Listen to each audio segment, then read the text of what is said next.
You are listening to the IoT For All Media Network. Hello, everyone, and welcome to another episode of the IoT For All Podcast, the #1 publication and resource for the Internet of Things.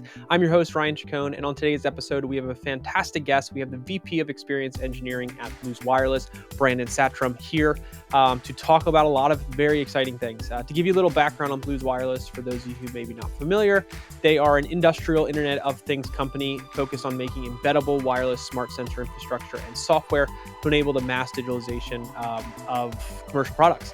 They serve product developers across a number of industries, a number of use cases with a broad range of smart asset tracking and remote monitoring applications. This conversation is fantastic. We talk about the importance of helping companies accelerate their IoT solution and their adoption to make things more of a reality now than ever before. Talk about cellular versus Wi-Fi. We talk about LoRa and LoRaWAN, kind of what they are, what the difference is. We talk about roadblocks for developers when it comes to different connectivity technologies. And we also talk just at a high level, different challenges that Blues Wireless is seeing kind of in different areas of IoT as it connects a lot to more of the connectivity side of things. But in a general sense, we talk about some really good points there. So I think you'll find a lot of value out of this episode. But before we get into it, if any of you out there are looking to enter the fast-growing and profitable IoT market, but don't know where to start, check out our sponsor, Leverage. Leverage's IoT solutions development platform provides everything you need to create turnkey IoT products that you can white label and resell under your own brand. To learn more, go to iotchangeseverything.com. That's iotchangeseverything.com. And without further ado, please enjoy this episode of the IoT For All Podcast. Welcome, Brandon, to the IoT For All Podcast. Thanks for being here this week. Yeah, thanks for having me, Ryan. Yeah, looking forward to this conversation. Let's kick it off by having you give a quick introduction about yourself to our audience. Okay, so my name is Brandon Satrom, and I'm the Vice President of Experience Engineering at Blues Wireless. And Blues is a industrial Internet of Things company that makes embeddable wireless smart sensor infrastructure services and software to enable the mass digitization of commercial products. And so we have been in existence since 2018 and are primarily focused on helping accelerate developers and companies that are looking at bringing some of the ever future promise of IoT into reality. Fantastic. And how long has the company been around for? And kind of what's the backstory about it? Yeah, so the company was started in 2018, and it was started actually by Ray Ozzie. And so Ray is a longtime software entrepreneur and has done stints at Lotus, created Lotus Notes back in the 80s, worked at Microsoft as chief scientist and chief technology officer in the early 2000s. And after he left Microsoft, he joined the nonprofit SafeCast that was formed in the wake of the Fukushima nuclear disaster in April of 2011.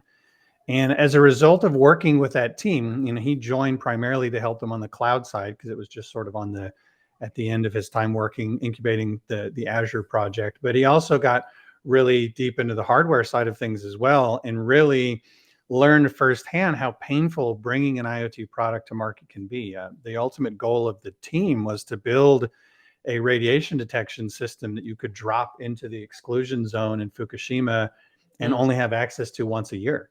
And so they were trying to deal with situations like what their connectivity would be. They explored LoRa and LoRaWAN. They looked at cellular infrastructure. They looked at low power Wi-Fi, and it really, as many of us have experienced firsthand, it was a very meandering journey to really experience sort of the pain and thorny parts of the IoT space before he finally helped them incubate a few of their first products and then decided to form a company out of it. And Blues was started with this idea that a cellular IoT did not need to be as developer hostile as it was in those days. And so, Ray really worked to build our first product, the Note Card. And the Note Card is built around this idea that you can purchase a cellular IoT device that isn't priced like a mini cell phone plan, like a lot of the products were previously. It's priced as a device that the hardware includes everything that you need. It's got the connectivity baked in. You're not paying monthly fees and any of that kind of stuff. And so that was really the genesis of how we came to be. Fantastic. And so I know you kind of alluded to this when we were giving the intro about the company, but any particular verticals or industries that you focus on, any use cases you'd be more comfortable sharing kind of with our audience to talk about kind of how you all are working with organizations? Yeah. I think the biggest ones would be asset tracking and condition monitoring. I Okay. know those are kind of generic terms, but we have a lot of customers that are using this because the design center of the note card is not just cellular, developer friendly cellular, but a low power cellular device, which I think can still be seen as a bit of a misnomer. But we have a product that draws as few as 8 microamps when it is idle. And when it's active, when it's on, you've got both cellular and GPS access Mhm. from the device. And so we have a lot of customers that have taken that and taken some of the boards that we build around that as complementary pieces and have deployed not only mobile asset trackers, but fixed asset trackers for anti-theft use Sure. cases, as well as those that have taken that as the baseline for doing condition monitoring applications. And one of the things that we really like about our model is that because we try to be what we refer to the device, the hardware device in our cloud service as a device to cloud data pump, is that you can use any sensors, any microcontrollers that you wish, and you can route your data to any cloud service. And so we really just try to be the secure middle to your Mm. application. So if a customer has an existing application or existing unit in a fridge or in an Sure. industrial Sure. machine, it's really easy to tie us into that ecosystem Okay. without having to respin everything about that machine or everything about the technology behind it. And then on the other side, if you're a customer that's already working with Azure or AWS or whatever it may be, we can very easily plug into that infrastructure. And so Okay. we really just wanted to sit in that middle piece of the puzzle Right. and allow customers to actually be able to get things online quickly. Fantastic. So you're really helping companies accelerate their IoT solutions. And I think that's an important thing that maybe we can kind of talk about here for a second is why that matters so much if as an industry we're to reach these projections that the analysts have been putting on the IoT space for so many years. And that's actually one of the reasons we started IoT for All, which is to help educate people on what IoT is. And we felt that in order for adoption to increase to reach that potential, people needed to understand what IoT was and how it could benefit their Absolutely. business, right? So Yeah. where do you see the um, biggest areas of focus that are needed by organizations to help people accelerate their solutions? Whether it's talking about from a developer side, talking about the different ways they can adopt and how to Mhm. kind of navigate that, or how to get out of the pilot purgatory people talk about into scale. Yeah. Like, what are Yeah. some of the areas that you all are consistently thinking about and focusing your efforts on, and think they're just important for people to really be conscious of? Yeah, it's a great question. And acceleration is a word that we use a ton. So I'm glad that you used it as well. I mean, we recognize that, in best cases, projections of most IoT projects taking between 2 to 5 years to go from concept to reality. And that's just those of even with that 75% tend to take twice as long as planned. And so we recognize that there's a lot of steps along the way where projects end up getting bogged down. And the Mm, more a project gets bogged down early, the more likely it is that someone that owns the budget is going to look at it and say, well, maybe this actually wasn't worth it after all. right. And a lot of that tends to get the slowdown tends to happen early on when developers are working with a product. And a couple of the reasons for that are just things like how difficult it is to acquire a device, or if you Sure. have to prototype on a different technology stack and then ultimately switch over to cellular or to LoRa, to LoRaWAN, Mm, something along those lines. And so we've really focused on trying to make our core product as easy as possible for a developer to get started with. A lot of the prior state of the art with cellular IoT, especially, was that you had to understand AT commands and do a lot of very manual work in, pulling out your old Hayes command set manual from the 80s and doing all the manual work of talking to the cellular module to get it online. And so we really wanted to abstract a lot of that away into a developer friendly API that anyone could use. And so our product, the note card, the way that developers speak to it is with JSON commands. It okay. takes JSON requests and sends JSON responses. The advantage that gives developers is that you can pick up the product easier, use it in it's much more understandable to get started with. Yeah. And then when it comes to working with an SDK, it's language agnostic, right? Anything that can actually print strings can work with the note card. And so Okay. everything from an 8-bit Arduino to some of the beefiest single board computers out there, if you're building your first prototype for IoT, really it's use your microcontroller of choice. Use an Mm, ESP32, use an Arduino, use a Raspberry Pi. You can get right. started with any of those and use that module. But beyond that, one of the things that we have observed, and this is where the acceleration piece really comes in, is that many hardware-centric companies, ourselves included, tend to get very fixated on the products that we create. We tend to love to bandy about our hardware, our Yeah. boards, how great those things Right. are. Right.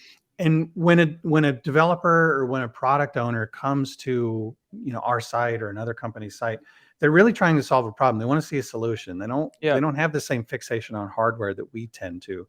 And so what we've been trying to do is really think through, you give a customer a vanilla dev kit and they'll say, "Oh, this is great. What can this thing do?" And we'll say, "Anything you want."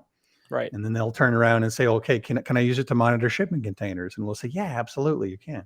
Right. And they'll say, "Okay, well, how do I do that?" And we'll say, "Well, go to our docs." And we don't say anything about monitoring shipping containers. We have very generic terminology that anyone can use, right? Sure. So what we're trying to do is really think more about how we can work with customers that have a use case in mind, right? Whether it's Yeah. asset tracking, like I mentioned already. So we have a ton of resources on our site focused on building asset trackers. And we have even versions of our product that you can use without putting on a host and deploy a low power cellular asset tracker in minutes. Yeah. And we have other examples of it as well, but really going closer to a customer's actual solution. So thinking about things like Yeah. device cluster applications, Right. condition Right. monitoring, and what have you, and really showing customers, showing developers, showing product owners that the IoT is not just about this generic hardware fixation, but like you said, Ryan, that it's closer to actually what it means, how it can help you solve a problem, all the way from the hardware on the cloud services side. And that I think is another important piece. I think one of the undervalued pieces of our space is that when a customer is trying to solve a problem, really what they're thinking about is how they're monitoring that device on the other end, whether it's the web dashboard or remote Right. control command center. They want that in their cloud app. They want it in some web app or some mobile app that then allows them to make a decision or to take action. Mhm. And the hardware is so distantly removed. It's an essential starting point, but that's not the ultimate end goal. And so when we talk about acceleration, a lot of it is about not just on that starting point, but helping customers really envision all the way to the end of what they're ultimately deploying and what that product looks like when it goes live. Yeah, I think it's interesting to think about what companies are providing kind of out of the box, if you will. Like Mm-hmm. what does that look Mm-hmm. like, right? What's Mm-hmm. all included in that? And then how does it differentiate between kind of a dev kit type feel to an actual solution? And Right. Right. um, what I've found a lot of success in through talking with companies is working from the use case backwards Yeah. through the conversation. Mm-hmm. Because to your point, yes, these are developers who understand technology, get excited by technology, but oftentimes they need something that works. They care about the technology Absolutely. to a point, but they don't care enough or say they don't care as much as potentially the people creating it. They care more Mm-hmm. about, do I have the right technology to solve my problem, to apply to this use case and attain the ROI that we're looking for, and not, Absolutely. overkill connectivity, which then overkills price and things like that. Absolutely. Yeah. Um, so when you do talk with companies, and let's say we get into the connectivity conversation for a second, and they're talking about, let's say, cellular versus Wi-Fi versus other types of connectivity, what are those kind of, from a developer standpoint at least, what are the common roadblocks that they come across when you have these different connectivity options, and what are those conversations kind of look like? One of the roadblocks I think tends to be some of it is developer perception in terms of what they have available or what they need to use in order to get started. I mentioned previously, one of the prior roadblocks that we saw in the cellular space was that when you were pricing cellular IoT devices like mini Mm, cell phone data plans, sure. many developers would be resistant to even building an initial prototype on something, knowing that you're starting the clock on a $5 a month payment. Right. Many developers that are starting in this space are either doing so on their own time, they're doing it because their company asked them to. They may have a very limited budget in Yep. terms of what they're first trying to prototype. And so they would tend to choose other options, whether it's Wi-Fi and an ESP32 or a different Sure. dev kit from the same company or something along those lines. But that always created this problem in the future where you're going to have to switch connectivity. And you can think, well, if you're working with the same base technology, maybe it's not a big deal. But the reality is that any of us that have done this before know that when you're switching, there's different considerations, right? When you're going from Wi-Fi to cellular, you have to have considerations about what your network latency looks like, what it takes, like what it looks like to find that first cell tower connection once you deploy that product in the field. Right. Right. Your expectations around when the device shows up in the cloud are different for Wi-Fi versus cellular, and so a lot of it for developers is just making sure that when they're choosing that option, and a lot of times where we're very, we're a wireless company. We focus on cellular now. We have a Wi-Fi product, but we really believe that wireless connectivity across the board is what matters most. The developers should be, and companies should be able to choose the technology that fits the use case. If it's Wi-Fi because of where you're located versus cellular in a rural case, or versus LoRa and LoRaWAN, given the penetration of LoRaWAN nodes in a certain geo or location or something along those lines. We believe, rather than perpetuating topology wars, we really believe that choosing the right tool for the job is the important piece. And so that's 100%. The starting point, is for developers to understand or to think through, am I going to bet everything on cellular for this application, or do I need to have a mix of cellular and Wi-Fi? We launched a Wi-Fi product a couple of months ago, a Wi-Fi version of our note card, because we wanted customers to have the choice on the same ultimate application for deployment, that you could have nodes that are on cellular in a project and nodes that are on Wi-Fi. It was really based on what the unique needs were for that application at that point in time. And so I think that's a big piece, really thinking through connectivity, and not just picking a solution because we're enamored with it, but picking it because it actually fits the deployment use case, the data requirements, the security requirements, all those different pieces. So the ROI, everything that kind of plays into their decision and ability to scale this efficiently. So, so you mentioned LoRa a little bit there. So I'd be curious to get your thoughts on kind of LoRaWAN applications, or LoRa-based applications, if you will. How have you kind of seen those evolve? Like, I imagine there's some kind of complexity when it comes to that. We are talking about cellular Wi-Fi here, but you mentioned LoRa, so I wanted to dig in there a little bit more. Yeah, LoRa is really fascinating. It's a technology that we, of course, have paid a ton of attention to, and we're big fans and proponents of folks like the Things Network and other companies that are working in that space. And we I've done some playing with LoRa and LoRaWAN as well. And I think one of the biggest challenges that many developers see, and this is definitely something that Ray saw in the early days of working with the Safecast team, is that if you are in a place where you have LoRaWAN penetration because of gateways that exist in a geography, LoRa is a really low cost solution for you to jump into, right? But if you're in a place where you don't already have that penetration, your startup cost is not only the nodes, but also the gateway itself. It is that ultimate device for backhaul that you're building. And so it adds to the cost and complexity. Now, in places like a lot of mainland Europe, that's becoming less of a concern because there is better network penetration there than there is in places like the United States, where the cell networks, the mobile operator cell networks, are still sort of the best, regardless of where you are in the US, and it varies from one provider to the next, but that's still sort of the best network coverage to get something online and cloud connected in the near term. But one of the things that we have looked at is, again, because it's about sort of choosing the right tool for the job, is there are lots of use cases where LoRa actually complements Wi-Fi and cellular quite well. And you'll see this in many cases. Most LoRa gateways have some sort of backhaul to Wi-Fi, Ethernet, or cellular, of course.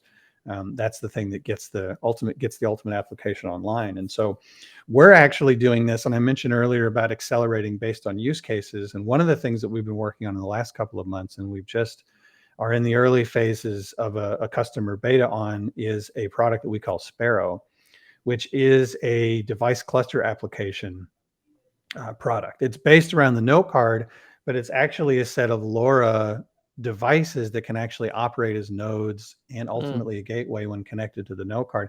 It's not a LoRaWAN solution. It's very specifically a LoRa solution where we re-implemented the MAC on the firmware side and then use the note card for backhaul. But the ultimate idea is to give a customer the answer to the problem of, if I'm trying to if I need to put a module in every device, whether it's cellular or Wi-Fi, now my BOM cost has gotten crazy and I'm just trying to connect smoke detectors. And for those types of customers, adding $50 or $25 to their BOM is ridiculous. It's not something that's going to be tenable. And so we've had customers that we're working with along the space of building device cluster applications where ultimately they want to have a number of low cost sensors, but not every single one of those things needs to have a radio. It can, those things can all use LoRa to talk to a single gateway device that then handles the backhaul. And that's actually something that we're working on now. And it's, again, built around that idea of LoRa is a great solution for those customers because the chips are so cheap, because it's very easy to build a nice, add that into your smoke detector, into another low cost device without completely blowing the BOM cost out of the water. And that's where, so we think about technologies like LoRa. For us, it's, not about solutionism, but about looking to that place of like, this is a great technology that fits this use case perfectly. And that's where we can help sort of steer our products and steer helping customers accelerate their own solutions. Yeah, makes total sense. Before we wrap up here, I wanted to ask you just kind of one kind of higher level question as far as as we look at the industry as a whole in 2022, where do you think the biggest challenges lie for us as an industry? Or if you want to take a particular kind of angle to it, that's totally fine. But just talk about some of the challenges you're seeing and how we can approach on overcoming them, or our listeners can be thinking about how to overcome them, or advice for kind of working through it. We have to speed up. I mean, the biggest thing, especially within the first 90 days of a solution, I'm a big believer that the more success that you can help customers have with their first 90 days of an IoT effort, the more likely they are to succeed. And so a lot of that is, I mentioned already, talking about things like accelerating through something beyond the dev kit or through resources, but it's going to be different for every company. But I think we're all working in this space because we still believe in the 50 billion or more devices. We still want Masa-san to be right about 1 trillion devices in the Cambrian explosion in the next 20 years. Like, we want those things to be true. We believe in the potential of connecting everything. And a lot of that comes down to just focusing on helping unblock developers, helping unblock product owners early on in that process. For some companies, it may be helping sell the business case. For some like us, it may be just removing that complexity and focusing on simplicity in the early part of the application process. And I think that the more that we can all collectively focus on that, the more we'll start to see these use cases unlock and billions upon billions of devices start to come online. Yeah, definitely an exciting time. Yeah, I think there are a lot of things we've been working through, and we've found better solutions for, and the use cases are growing. We're seeing more companies adopt, and I think all of that combined will just start to really ramp up the belief that IoT can do what it was promised to do for a lot of these companies who have been holding out. So, absolutely. So this has been a fantastic conversation, Brandon. Thanks so much for taking the time. For our audience out there listening who wants to learn a bit more, kind of get a sense of what's going on over at the company, as well as stay in touch with anything new coming out, what's the best way to do that? Check us out at blues.io. Okay. You can check out our developer portal at dev.blues.io, but check that as well. And of course, we're also, we love being partners and supporters with IoT For All, so we have a ton of resources on the IoT For All website as well. Fantastic. And anything exciting new coming out in the near future we should be on the lookout for? The big one is Sparrow, like I mentioned already. Yep. If you check out our website, by the time this episode comes out, we should have more information about that product. Fantastic. And there'll be lots to learn about there. Awesome. Well, Brandon, thanks again for your time. We really appreciate it. Thanks, Ryan. Appreciate it. All right, everyone. Thanks again for watching that episode of the IoT For All podcast. If you enjoyed the episode, please click the thumbs up button, subscribe to our channel, and be sure to hit the bell notification so you get the latest episodes as soon as they become available. Other than that, thanks again for watching, and we'll see you next time.